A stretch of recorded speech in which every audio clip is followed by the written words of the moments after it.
Hello everyone. तो आज के वीडियो में हम लोग समझेंगे फिज़िकल क्वांटिटीज़ के बारे में और टाइप्स के बारे में समझेंगे।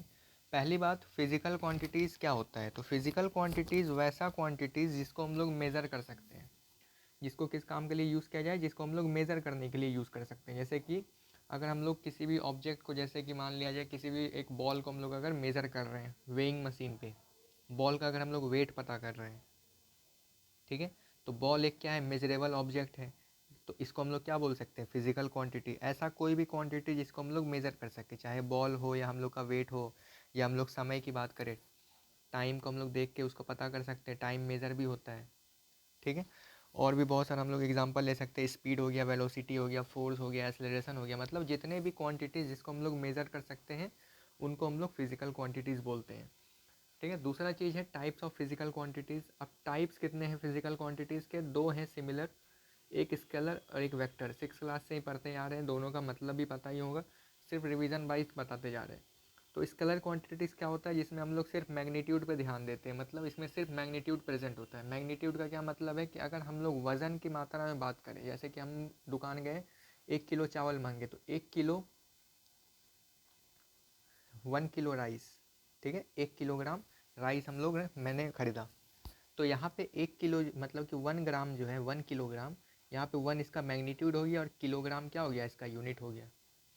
यहाँ पे ये तो कहीं इसके साथ डायरेक्शन तो नहीं लगा हुआ है, मतलब कि 1 kilogram rice at north direction, मतलब कि नॉर्थ की तरफ या साउथ की तरफ, यहाँ पे डायरेक्शन का यूज़ नहीं है, यहाँ सिर्फ क्या है, मैग्नीट्यूड है, ठीक है। यहाँ पे सिर्फ मैग्नीट्यूड की बात किया जा रहा है। मैग्नीट्यूड मतलब वो है जो भी नंबर हम लोग यूज़ कर सकते हैं। यहाँ पे 1 किलोग्राम है, अगर हम लोग 5 किलोग्राम शुगर लेते हैं, ठीक है, 5 किलो चीनी, तो यहाँ पे 5 क्या है, एक मैग्नीट्यूड है। तो ऐसा क्वांटिटी जिसमें सिर्फ मैग्नीट्यूड प्रेजेंट हो, डायरेक्शन प्रेजेंट नहीं हो, उसको हम लोग स्केलर क्वांटिटीज़ बोलते हैं। एग्जांपल के लिए मास, यहाँ पे मास का एग्जांपल। लेंथ हो गया, दर्जी की दुकान में जाते हैं कपड़ा सिलवाने के लिए, वहाँ पे हम लोग का जो मेज़रमेंट लिया जाता है वो भी किस में लिया जाता है, लेंथ में मेज़र लिया जाता है, सेंटीमीटर में हो, मीटर में हो, जिसमें भी हम लोग मेज़र करा सकते हैं। टाइम हो गया, मिनट में होता है, सेकेंड में होता है, आवर में होता है। तो ये सब क्या है, जिसको हम लोग मेज़र कर सकते हैं। इसमें ऐसा तो कुछ नहीं है कि 1 मिनट नॉर्थ की तरफ, 2 मिनट साउथ की तरफ, ऐसा तो कुछ नहीं बात किया जा रहा है। टाइम को हम लोग सिंपली मेज़र कर सकते हैं मिनट, सेकेंड और आवर में। तो इसी तरीके से जितने भी क्वांटिटीज़ हैं जिसको हम लोग सिर्फ मैग्नीट्यूड के सहारे से मेज़र कर सकते हैं या किया जाता हो, उसको हम लोग स्केलर क्वांटिटी बोलते हैं। एग्जाम्पल भी बता दिए। दूसरा है वेक्टर क्वांटिटी। वेक्टर यहाँ पे छोटा सा डेफिनेशन है, लेकिन जब भी हायर क्लासेस में जाएंगे तो वेक्टर का पूरा चैप्टर ही पढ़ना पड़ेगा। वहाँ पे डायरेक्शन के साथ कैसे हम लोग एडिशन मल्टीप्लिकेशन करते हैं, वो अलग अलग चीज़ें हैं। और मैग्नीट्यूड अगर फाइंड करने बोला जाए वहाँ पे वेक्टर का, तो फिर उसका अलग से फॉर्मूला भी होता है। लेकिन यहाँ पे वेक्टर जो हम लोग को सिर्फ समझना है, यहाँ पे सिर्फ यही है कि यहाँ पे मैग्नीट्यूड के साथ साथ डायरेक्शन भी रहेगा। मतलब कि अगर हम लोग बात करें, अगर हम लोग को एक सड़क पे चल रहे हैं, ठीक है, रोड पे अगर हम लोग चल रहे हैं, तो एक डायरेक्शन में जब मूव कर रहे हैं, मान लिया जाए इस डायरेक्शन में नॉर्थ है ये, ठीक है, ये नॉर्थ डायरेक्शन में हम चलते हुए जा रहे हैं, 5 मीटर तक चले गए। तो यहाँ पे मेरा जो डिस्प्लेसमेंट हुआ कितना हुआ, 5 मीटर हुआ। 5 मीटर डिस्प्लेसमेंट हुआ किस डायरेक्शन में, नॉर्थ की तरफ। मतलब कि यहाँ पे डिस्प्लेसमेंट के साथ साथ डायरेक्शन भी दिया हुआ है।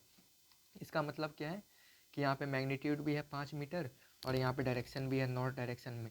तो ऐसे क्वांटिटी जिसमें डायरेक्शन और मैग्नीट्यूड दोनों प्रेजेंट हो, उसको हम लोग वेक्टर क्वांटिटीज बोलते हैं।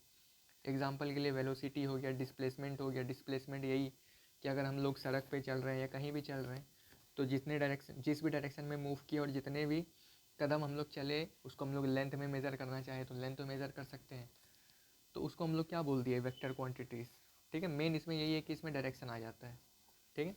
वही अगर डायरेक्शन हम लोग अपोजिट कर देंगे तो यहाँ पे जो भी मैग्नीट्यूड इसका होगा वो भी, उसमें भी फ़र्क आएगा। हम लोग इसके आगे अभी समझते हैं, डिफ्रेंशिएट में जब आएंगे।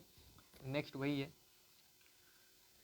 यहाँ पे 5 या 4 पॉइंट दिया हुआ है स्केलर क्वांटिटीज़ और वेक्टर क्वांटिटीज़ में डिफरेंस क्या है। जो कॉमन डिफरेंस है वही लेके आए हुए हैं। पहला डिफरेंस मेनली मैग्नीट्यूड का होता है, इसमें सिर्फ मैग्नीट्यूड प्रेजेंट रहेगा स्केलर में। वेक्टर में मैग्नीट्यूड के साथ साथ डायरेक्शन रहेगा, डेफिनेशन में भी देख चुके। दूसरा पॉइंट क्या बोल रहा है, it can change with change in the magnitude only. अगर हम लोग मैग्नीट्यूड बदलते हैं तो सिर्फ उसका मैग्नीट्यूड, मतलब अगर मान लिया जाए मेरे पास 1000 ग्राम का कुछ मतलब रखा हुआ है, जैसे 1000 ग्राम गेहूँ लिए, वीट लिए, ठीक है। तो अगर हम लोग 1000 ग्राम को अगर हम लोग चेंज कर दे 1 किलोग्राम में, मतलब इसका मैग्नीट्यूड अगर सिर्फ चेंज कर दे, तो इसमें हम लोग को ज़्यादा फ़र्क नहीं पड़ता है। मतलब कि अगर हम लोग बोल सके क्या, इस क्वांटिटीज़ में सिर्फ मैग्नीट्यूड चेंज करने पे ही मतलब इसका चेंज हो सकता है, कहने का यही मतलब है कि इसमें डायरेक्शन चेंज करने से इसका वैल्यू में फ़र्क नहीं पड़ेगा, या इसमें डायरेक्शन का यूज़ ही नहीं है। 1000 ग्राम और 1 किलोग्राम दोनों मतलब एक ही होता है। इसी तरीके से हम लोग डिफाइन बता सकते हैं। दूसरा पॉइंट वेक्टर में क्या है कि it can change with both change in magnitude as well as direction also. इसमें क्या बोलता है कि अगर हम लोग डायरेक्शन चेंज करना चाहें तो उसका मैग्नीट्यूड भी चेंज हो जाएगा। कैसे, समझाते हैं। अब जैसे हम लोग एक सड़क पे ट्रैवल कर रहे हैं, ठीक है, रोड पे ट्रैवल कर रहे हैं, पहले हम इस डायरेक्शन में मूव कर रहे थे, ये नॉर्थ की तरफ हम लोग मूव कर रहे थे, ठीक है। चलते चलते यहाँ पे 3 मीटर हम लोग चले गए नॉर्थ की तरफ, फिर मेरा मन किया कि नहीं, हमको इधर वापस से रिवर्स जाना है, ठीक है। तो हम मेरा डायरेक्शन बदल गया, वापस हम इधर यहाँ पहुँच के फिर हम वापस चलने लग गए इस डायरेक्शन में, तो हम 2 मीटर फिर इधर आ गए। तो अब हमसे पूछा जाएगा कि यहाँ पे इसका मैग्नीट्यूड आखिर करके ये कितना चला, तो हम लोग इसको क्या टोटल तो नहीं बोलेंगे, मतलब 2 + 3 टोटल हम लोग बोल दिए 5, ये तो डिस्टेंस हो गया, लेकिन डिस्प्लेसमेंट हम लोग को यहाँ पूछा जाएगा तो वो कितना हो जाएगा, 1 मीटर सिर्फ। कहने का यही मतलब है कि अगर हम लोग एक डायरेक्शन में मूव कर रहे थे, लेकिन फिर जैसे ही हम लोगों ने डायरेक्शन चेंज किया तो इसका मैग्नीट्यूड भी चेंज हो जाएगा। मतलब कि मैग्नीट्यूड यहाँ पे टोटल नहीं होता है, यहाँ पे मैग्नीट्यूड डायरेक्शन की वजह से चेंज हो जाता है, ठीक है। डायरेक्शन चेंज होने की वजह से मैग्नीट्यूड भी चेंज हो गया। 3 मीटर नॉर्थ की तरफ गए, वही हम लोग जब मन बदल गया तो हम फिर वापस आने लग गए। 2 मीटर वापस आने के बाद फिर हमसे अगर पूछ लिया जाए कि डिस्प्लेसमेंट कितना हुआ, तो हम लोग इसको ऐड नहीं करेंगे, हम लोग सिर्फ डिफरेंस पता कर देंगे कि पहले 3 मीटर इधर गए, फिर जब वापस इधर आए 2 मीटर, तो फिर 3 में 2 माइनस कर दिए तो 1 मीटर डिस्प्लेसमेंट हो गया। तो ये कहने का यही तरीका है कि अगर हम लोग डायरेक्शन चेंज करते हैं तो इसका मैग्नीट्यूड पे फ़र्क पड़ता है, ठीक है। लेकिन अगर हम लोग इसका सिर्फ यहाँ पे अगर हम लोग उसको चेंज करते हैं फिजिकल क्वांटिटीज़ में तो इसका सिर्फ मैग्नीट्यूड चेंज होगा, ठीक है।